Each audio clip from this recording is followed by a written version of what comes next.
The yellow taxi.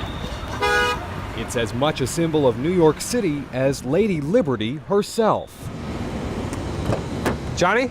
Yeah, hi. Hey, I'm Chris. Nice to meet you. But taxi drivers across the city, including Johnny here, who used to call it an honor, now say being a cabbie has become almost a burden. This is something that I'm really proud of it, and now it seems like somebody has been taking away. He blames the explosion of app-based vehicles like Uber and Lyft. Out of control, so to speak. See, the number of taxis is capped. There can't be any more than 13,000. But there's no rule for rideshare companies, and the total number of for-hire vehicles in the city now sits at over 130,000. One of my little boys is 7 years old. I was like, Dad, do you really have to go out work? I say, I have to. So Johnny's had to work longer hours to pick up enough fares just to scrape by. And I don't have time for my family.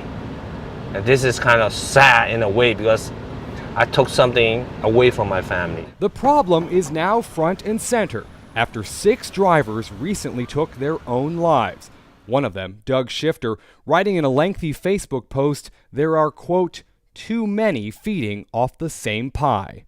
Another was a friend of Johnny's named Kenny Chow. And this is what we call a taxi stand. Most of the cab driver, like this, sometimes they sit in the car, but most of the time they come to here and sit. He took us to the taxi stand where Chow would sit with him on their breaks. The problem is he's not making enough money. He's not keeping up with his mortgage. Driver power! Union power! The Taxi Drivers Union here has organized protests to take place all this week right here in front of City Hall. They're hoping to persuade the city to do something. Mayor Bill de Blasio says they will.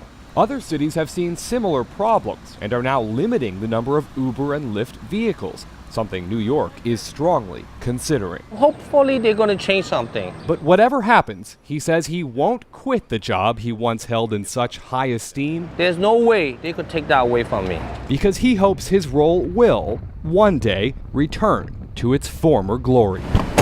Johnny, it was a pleasure meeting you. Reporting for The Now in New York, You too.